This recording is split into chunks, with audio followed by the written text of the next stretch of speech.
할렐루야. 6월 12일 수요일 새벽 기도를 시작하겠습니다.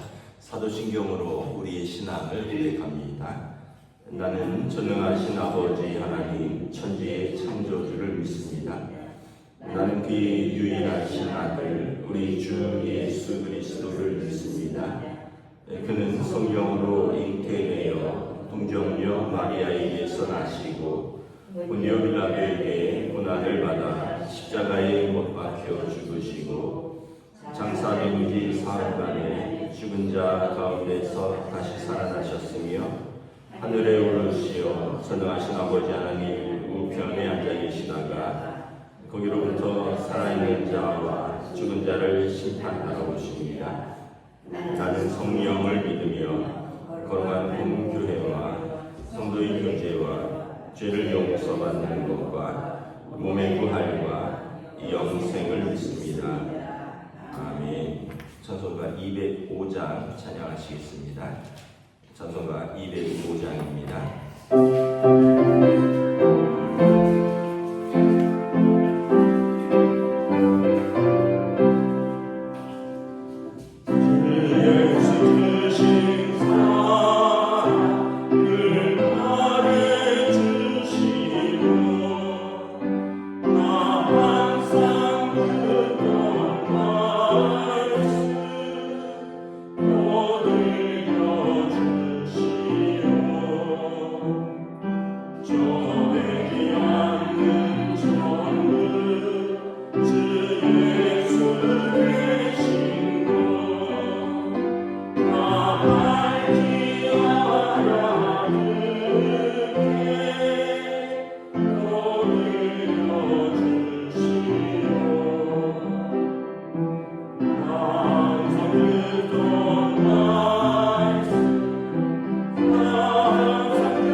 21절까지 말씀입니다.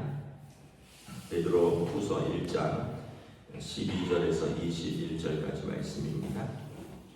다 찾으신 줄 알고 저와 여러분들이 한 절씩 기도하도록 하겠습니다.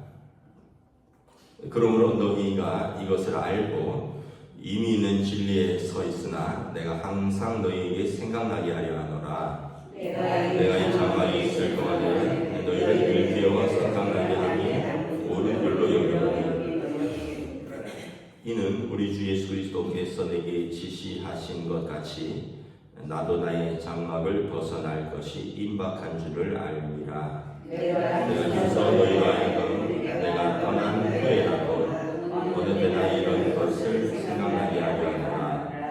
우리 주 예수 그리스도의 능력과 강림하심을 너에게 알게 한 것이 교묘히 만든 이야기를 따른 것이 아니요 우리는 그의 크신 위엄을 친히 본 자라. 지극히 큰 영광 중에 이러한 소리가 그에게 나기를 이는 내 사랑하는 아들이요 내 기뻐하는 자라 하시는데 그가 하나님 아버지께 존귀와 영광을 받으셨느니라. 이 소리는 우리가 그와 함께 거룩한 산에 있을 때 하늘로부터 난 것을 들은 것이라. 또 우리는 더 확실한 예언이 있어 어둠에를 비추는 등불과 같으니 날이 새어 색별이 너희 마음에 떠오르기까지 너희가 이것을 주의하는 것이 옳으니라. 먼저 알 것은 성경의 모든 예언은 사사로이 풀 것이 아니니 예언은 언제든지 사람의 뜻으로 낸 것이 아니요 오직 성령의 감동하심을 받은 사람이 하나님께 나아가는 것입니다. 아멘. 할렐루야. 오늘도 우리에게 새 날을 주셨습니다. 하나님께서 은혜와 평강으로 함께하여 주시기를 축복합니다. 베드로 사도가 베드로 전후서를 쓴 목적을 말하고 있습니다. 성도들에게 이렇게 베드로 전후서를 쓴 목적은 무엇인가? 너희가 이것을 알고 이미 있는 진리에 서 있으니 항상 이것을 생각나게 하려 하노라 라는 것입니다. 그래서 이 13절에 보면 당신이 떠날 때가 가까워왔다라고 말을 합니다. 내가 이 장막에 있을 동안에, 그러니까 육신의 장막을 말하는 것입니다. 내가 살아있을 동안에 당신의 사명은 성도들에게 이것을 일깨워 주는 것이 옳은 것이다. 예수께서 그리스도 되시고 그분이 하나님의 아들 되시고 그리고 그를 믿는 모든 자들에게 주신 그 약속들 그리고 이 믿음을 끝까지 붙들고 있으라는 이것을 전하는 것이죠. 그리고 14절에 보면 이것은 우리 주 예수 그리스도께서 내게 지시하신 것이다. 요한복음에 보면 베드로 사도가 부활하신 예수님을 만나는 장면이 나오죠. 베드로 사도를 비롯해서 여러 사도들이 다시 갈릴리 바닷가 생업으로 돌아갔습니다. 근데 예수님이 베드로를 찾아오셔서 내가 나를 사랑하느냐라고 3번 물으시면서 사실은 베드로는 결정적인 순간에 도망갔는데 예수님이 그를 다시 찾아오셔서 내 양을 먹이라, 내 양을 치라 그러면서 베드로에게 이 사명을 다시 주신 것을 그가 말하는 것입니다. 그래서 나의 사명은 내가 장막을 벗어나기 전까지 이 예수께서 그리스도 되시고 주님께서 다시 오실 것을 전하는 그 사명입니다. 그래서 나의 장막을 벗어날 것이 임박한 줄을 알미라. 베드로 사도도 한 AD 67년경에 순교한 것으로 나와 있습니다.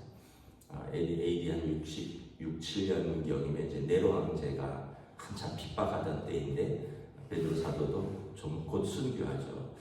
우리가 알려진 것과 같이 십자가에 거꾸로 못 박혀서 순교합니다. 십자가에 못 박힐 때 예수님께서 우리를 위해서 십자가에 지셨는데 나는 그럴 자격이 없다. 나는 거꾸로 십자가에 못 박히겠다. 이렇게 전해지고 있습니다. 베드로 사도는 사실 그렇게 보면 예수님 또래거나 예수님보다 조금 더 어리다고 생각을 한다면 어떻게 보면 65년 정도 사신 거죠. 그런데 그가 이제 나의 이 장막을 벗어나기까지 나의 사명은 이것을 전하는 것. 예수께서 그리스도이시고 또 주님 다시 오시는 것에 대해서 이것을 전하고 이 약속을 전하는 것, 그리고 성도들이 이 진리에 서 있는 것, 이것이 나의 사명이다. 그래서 우리가 우리에게 어떤 사명이 있는가, 단순히 그냥 건강하게 오래 사는 것, 뭐 이런 것만이 아니라 또 우리에게 건강 주시고 또 생명 주셨을 때 어떠한 사명을 감당하고 있는가 한번 또 저와 여러분이 한번 생각해 보았으면 좋겠습니다. 15절에 보면 내가 힘써 너희로 하여금 내가 떠난 후에라도 어느 때나 이런 것을 생각나게 하려 하노라.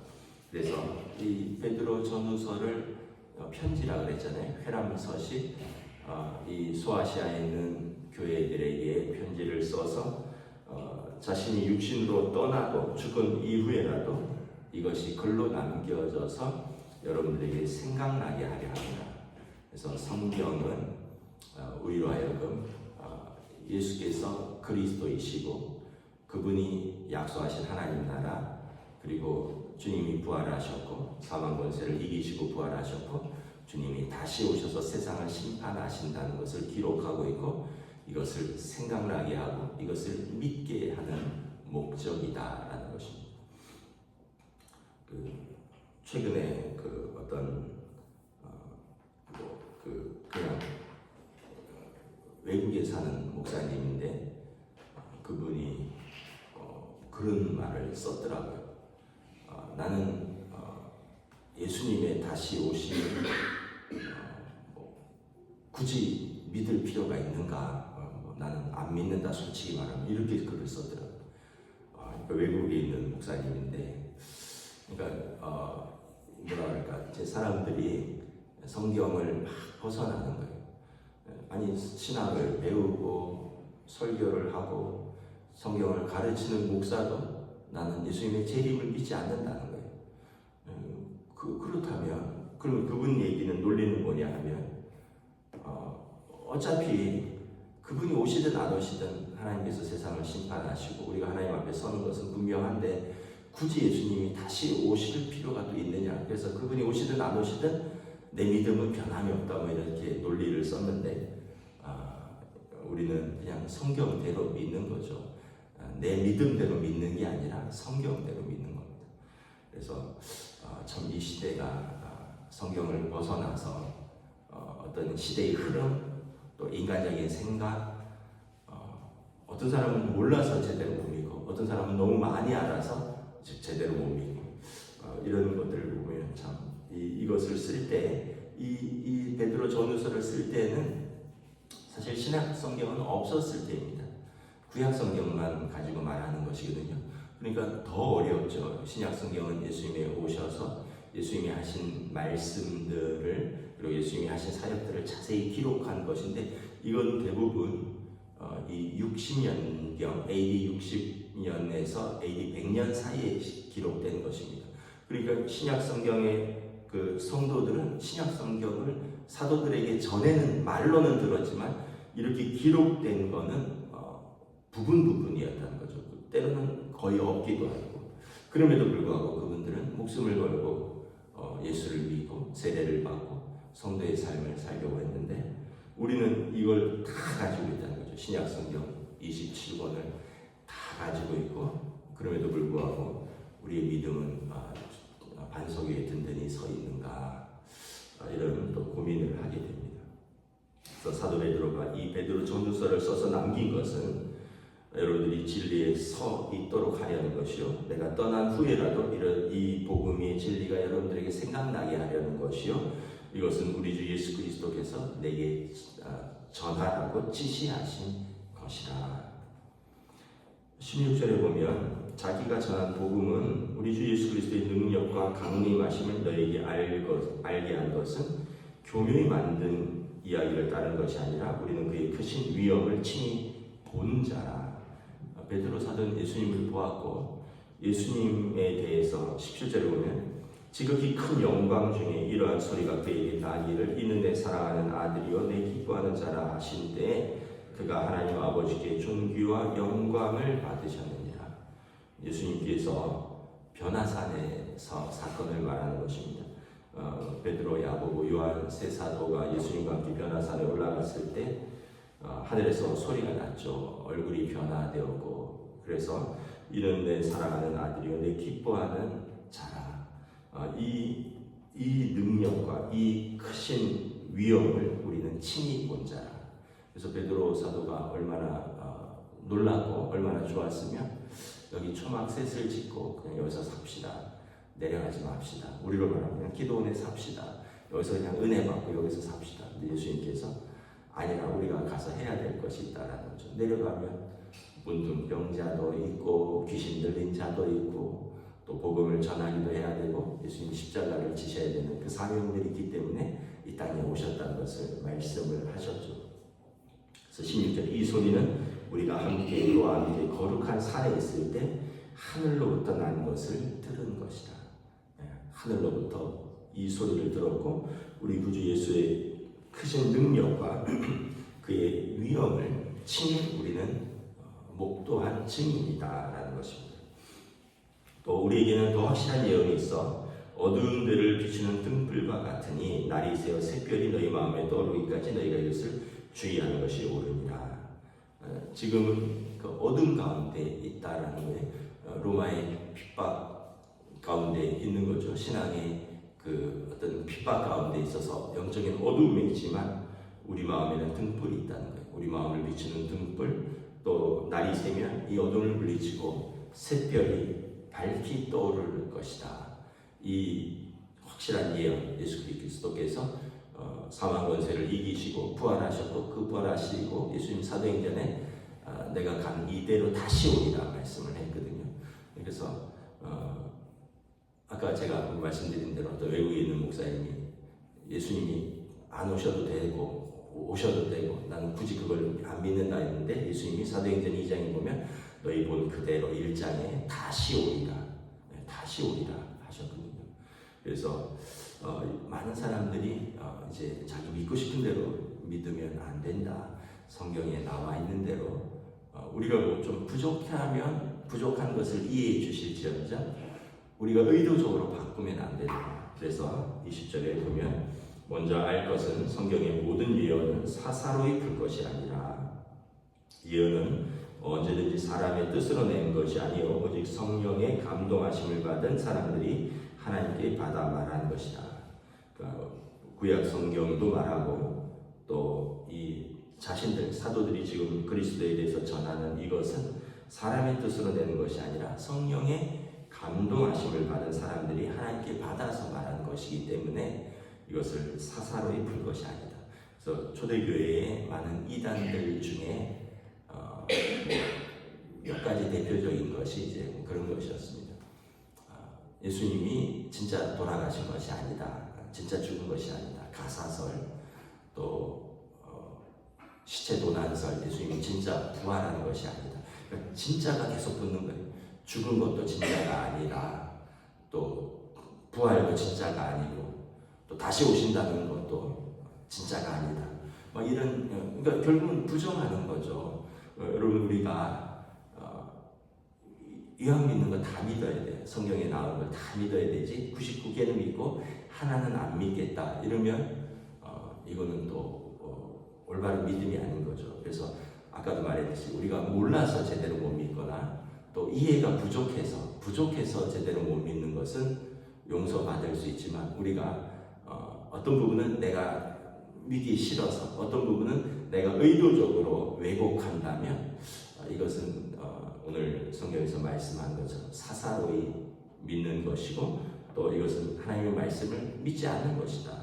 그래서 여러분 저와 여러분들이 다시 한번 말씀을 어떻게 받아들이고 있는가 내가 들은 것 또 내가 읽은 것 그래서 항상 이것이 성경에서 또 우리 믿음과 일치하는가. 그래서 여러분 지금도 밖에는 이단 사이비들이 많이 있잖아요. 이단 사이비들이 뭐 이상한 종말론으로, 또 이단 사이비의 특징 중에 하나는 자기들이 뭐 보혜사라는 등, 자기들이 독생자라는 등, 자기들이 하나님, 그 삼위일체를 자신과 연결시키고 그러면은 여러분 100% 이단입니다. 본인이 하나님 어머니라고 하면서 그거 본인이 독생자, 본인이 보혜사라는 등, 성령이라는 등, 본인이 독생자, 독생녀도 있고요. 뭐 하여튼 이상한 사람들 많이 있습니다. 그래서 여러분, 하나님의 말씀은 성경을 통해서 믿는 것이지 사사로이 풀 것이 아니다. 그래서 잘 믿고 또 이 믿은 것을 잘 붙드는 것이 또 중요하다라는 것입니다. 그래서 오늘 베드로 사도가 내가 이것을 쓴 목적이 이것이다. 사실 생각해 보면 초대교회는 아까 말씀드린 대로 신약 성경은 없었어요. 구약 성경은 어렵거든요. 구약 성경은 사실은 이제 히브리어 성경이기 때문에 이방인들이 이제 나중에 세프투아진타라고 70인역으로 헬라어로 번역을 했지만 이방인들이 읽기가 어려웠습니다. 왜냐하면 히브리어이기 때문에. 그런데 이제 이후에 이제 우리에게는 한국말로 성경이 나와 있잖아요. 마틴 루터의 종교개혁 이후에 이 라틴어로 되어 있고 히브리어로 되어 있고 헬라어로 되어 있는 것을 번역하지 못하도록 했어요. 가톨릭 교황청에서 성경을 번역하지 못하도록 되어 있는데, 이제 종교개혁 이후로 성경을 자국어로 번역을 하기 시작한 거예요. 그래서 오늘 우리에게 이 하나님의 말씀이 우리의 언어로 읽을 수 있게 된 거예요. 그래서 우리가 직접 말씀을 읽고 또 우리가 직접 말씀을 믿고 그리고 믿음에 설게 된 것은 얼마나 큰 은혜요 축복인지 모른다. 이 당시 성도들은 그냥 듣기만 하고도 믿는 겁니다. 우리는 직접 이것을 가지고 있으니까 얼마나 귀한가. 그래서 저 여러분들이 말씀을 또 사랑하고 말씀을 잘 붙들고 삶에는 항상 파도가 치게 되어 있습니다. 근데 말씀이 우리의 길이 되고요, 등불이 되어 주신다 말씀하셨습니다. 이 인생의 파도 속에서 말씀을 잘 붙들고 든든하게 믿음으로 서가시는 저와 여러분 되시기를 우리 주님의 이름으로 축복합니다. 기도하겠습니다. 하나님의 은혜를 감사합니다. 오늘 베드로 사도께서 내가 이것을 쓰는 것은 여러분들이 이 진리 가운데 항상 든든히 서 있기를 원하고, 또 내가 육신으로 떠나도 성도들이 이것을 읽고 또 이 복음을 생각나게 하고, 그리고 무엇보다 이 복음은 주 예수 그리스도께서 내게 전하라고 명하신 것이기에 내가 이 사명을 감당하노라 말씀하고 있습니다.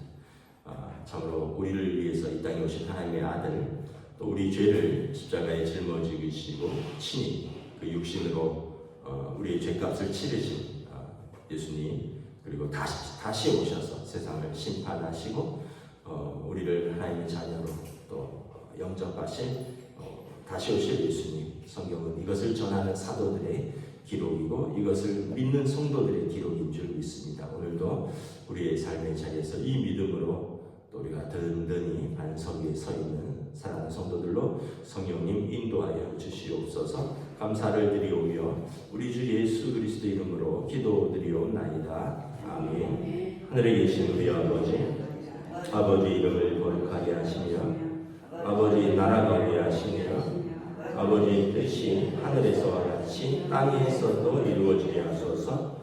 오늘 우리에게 일용할 양식을 주시고 우리가 우리에게 잘못한 사람을 용서하여 준 것 같이 우리 죄를 용서하여 주시고 우리를 시험에 빠지지 않게 하시고 악에서 구하소서. 나라와 권능과 영광이 영원히 아버지의 것입니다. 아멘.